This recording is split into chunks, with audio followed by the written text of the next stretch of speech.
All right, welcome back to the Jeep. It has been a while, I feel like, since I made a video in here, so I figured I'm just going to pop one off. This one is not about investing. It's about two issues, two topics that I'll cover the first one real briefly. First, if you weren't aware or you forgot about it, tonight is the, it'll be interesting. Kamala and Trump are debating tonight, so definitely check that out. I don't remember what time it is tonight, but I don't know that I'll watch it live. I usually just like spending my time better elsewhere and then just check, the clips that come out afterwards because they come out pretty quick.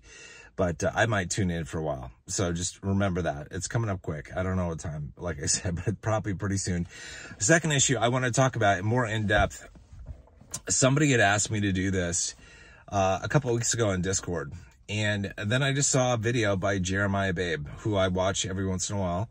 And he talks about good stuff about the economy and being prepared and all that kind of stuff. He talked about, basically intruders who were trying to get into his house last night. He was talking about security. That's what this portion of the video is about. It's about home security. I was asked on Discord for tips, tricks, ideas for how to secure multiple properties. This person on Discord owned more than one home and was, wondering if I had ideas about stuff, given the fact that I own multiple properties. So I figured I'll just talk about the things that I've done, that I'm doing, and that I have done in the past, and that I probably will do in the future. Okay, so first of all, I own 3 properties. I got my place out in Wisconsin, which is where the orchard is. Somebody called it the Grayscale Orchard. It's not really. I wasn't in Grayscale before I bought that place, but that's the place. I would call that home. That's home for me. That's where my heart belongs. That's where memories are. That's home to me. Okay. Second place is in Florida, the Grayscale Mansion, which if you've been on my channel a while, you've seen that. Pretty cool place, but that's not home to me. It's a cool place to visit. It's not home. Third place is I've got a place in the cities, just a small place, like a place built in the 1960s, nothing special, that I just stop in every once in a while, crash there occasionally. Okay, so I've got 3 places to take care of, and primarily, my first and foremost objective is securing my place in Wisconsin that I call home. Okay, so what do I do there? Well, a couple things that I employ is one. I've got people that come every once in a while, like once a week or every other week, to do stuff, and just, they kind of keep an eye on things, right? Just whether it's mowing the lawn or just like mopping the floors or doing whatever, right? I got somebody in the house, even if I'm gone for a month in Africa, I got somebody coming in once a week at least, to basically check things out and alert me if anything is majorly wrong.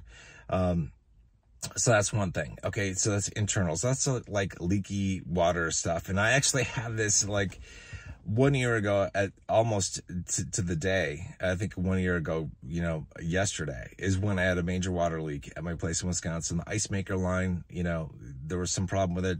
Water was going over the floor. Took me several months to have the contractors be able to fix it. It cost me like 50 grand. And it's like, now I have a system in place that will hopefully prevent that in the future with just IoT devices that are basically checking, is there the presence of water in places, locations all around the house that it shouldn't be.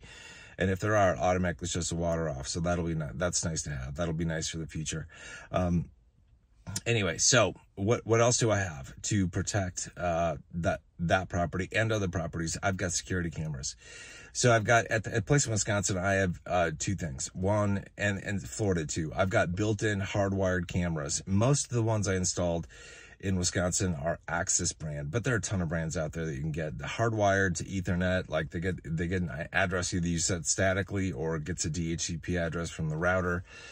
Static is ideal, but you got to be kind of an IT person to do that, or at least be working with an IT person to set that up. We have the same thing in Florida.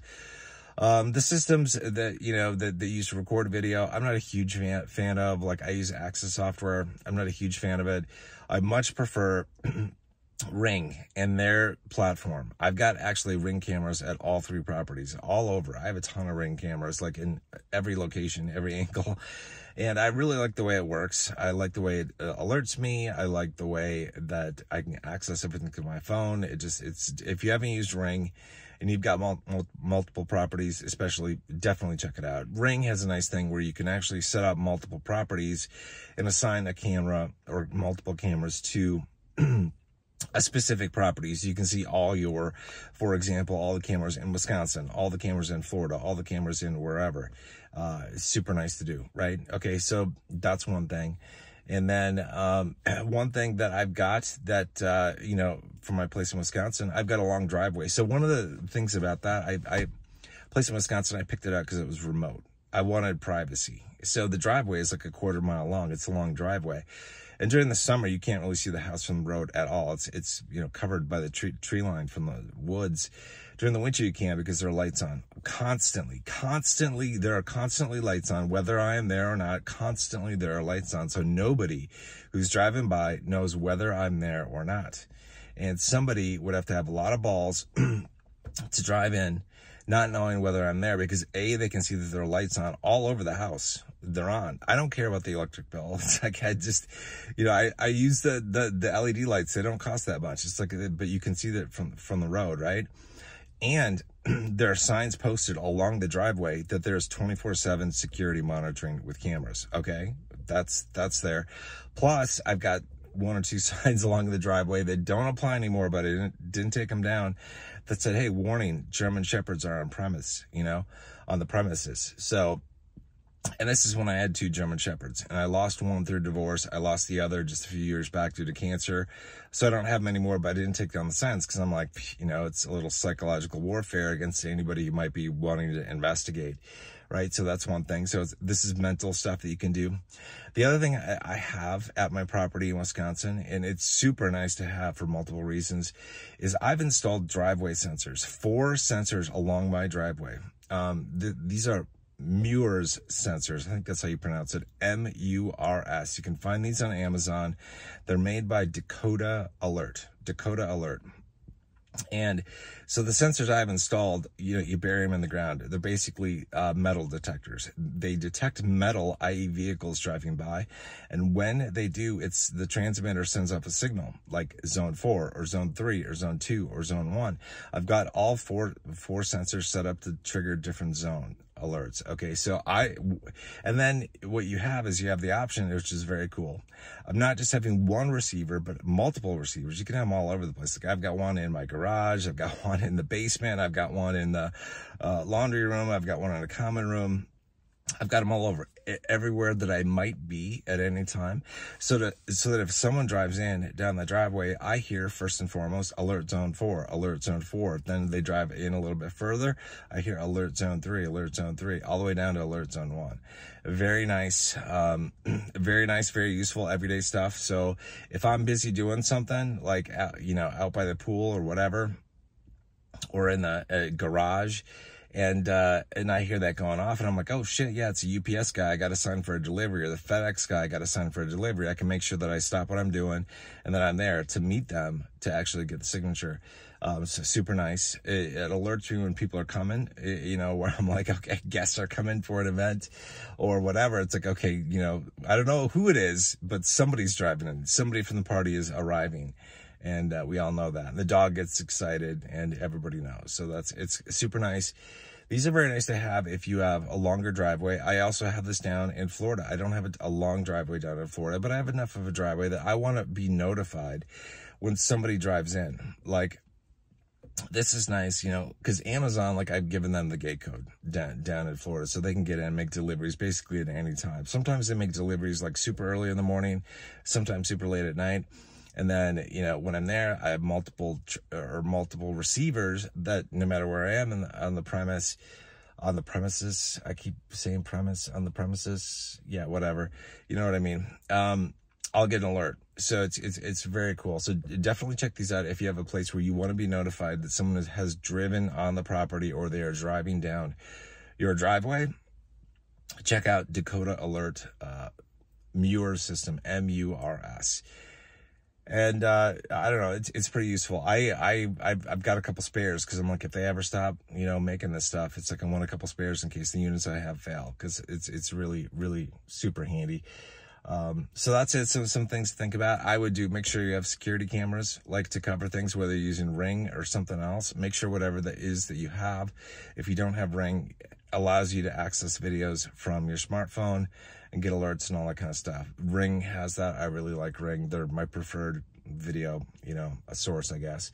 But Axis makes good software. And another good software that I might transition to for my Axis cameras is Blue Iris. We use that at work, actually, for our office cameras. And that's pretty good, too. So think about that. It would be wise, I think, to have somebody check in every once in a while. This isn't like for security of like, did somebody break in? But like, did the house burn down? Did something major happen? Like when you have people mow the lawn, they're going to notice that, right? Like, hey, Ethan, just wanted to let you know, like your place in Wisconsin burned to the ground. We thought you might want to know. Like, I would like to know that. But if you have somebody come in on a regular basis, whether it's weekly or bi-weekly or monthly or whatever, to clean, for example, they're going to notify you if something is amiss. They're going to, because they start to, as they go there more often, they see kind of the normal status quo of stuff, and they'll notice things. It's super nice. When you guys make money from Grayscale, you might want to do some nice things for yourself like that. I've talked before about stop mowing your own lawn. Hire somebody to do that. You will be just glad that you've done that. I haven't mowed my lawns for years, and I don't intend to ever do it again.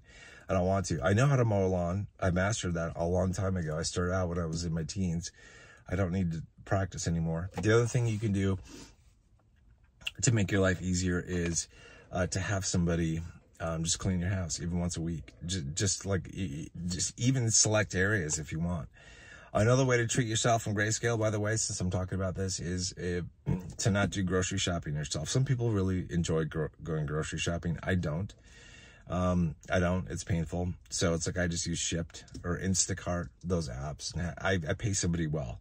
Like I tip them well to deliver groceries, even at my place out in Wisconsin, which is a 30-minute drive, mind you, a 30-minute drive from the nearest town that has a grocery store listed on Instacart. I order from there. I just found out that I could, so I started doing it. I tip them a lot, because they basically have to do an hour's worth of driving to go from their home base out to me and return. So they get paid very well. But it's worth it. And the more money you make, it's like, just do those things. Like, what am I going to do? Do I really want to drive an hour plus do grocery shopping? I could go to a closer grocery store that's like 10 or 12 minutes away, but then I'm driving 25 minutes. That's 25 minutes of my life, and plus the time to grocery shop. I would much rather pay a tip and pay a service charge and all that stuff to somebody else, and just, free up my time, because life is short. Life is short. So I went on a tangent there at the end, but in terms of securing your home, cameras, having somebody check on it, and I would also like, if you got a driveway that you want to be alerted when somebody, drives in or arrives, get one of those zone detector units. And there are different brands you can use too. I mean, I really like Dakota Alert. And you get those on Amazon pretty easily. So check them out if you're interested. That's it for tonight. I'm gonna end this here because I got Chipotle coming. See, it's like Chipotle, treat yourself. I'm not gonna make my own meals all the time. I'm gonna order DoorDash every once in a while. Probably too much than what is good for me, but you gotta do that kind of stuff. Money is only, I'll just say this before I end, money is only useful in this world if you spend it, on yourself, your family. And that's by buying things. It's by buying services, products, all that kind of stuff. There's 0 point in accumulating massive amounts of money unless you're going to spend it wisely, unless you're going to use it. All right. Hope you guys are doing well. We're getting closer. We're getting really close to launch. So I'm trying to get all my last projects done here because I want to be able to focus on what is going on with trusts, man, because we're going to be popping off soon, next month, for sure. It would be a really weird, wacky world if we did not pop off next month. And it could be, right at the end of this month or beginning of next month, who knows? Again, like I said, Bitcoin and the greater economy are the drivers that will determine when things pop off for LTCN, BCHG, and other trusts, because it's all the altcoins are basically, we're reliant on Bitcoin and the broader economy. So we're going to find out the timing of things as things happen, but we're getting real close. And don't forget to watch, if you're interested, the debate tonight, because it should be interested. Like I said, I'm not going to probably tune into the whole thing, just segments of it. Anyway, I hope you guys are doing well. This is it, a long enough thing, not talking about investing at all one bit in this video. Well, I did mention the trust popping off. I guess that's a little bit of investing. All right, hope you guys are doing well. You guys take care.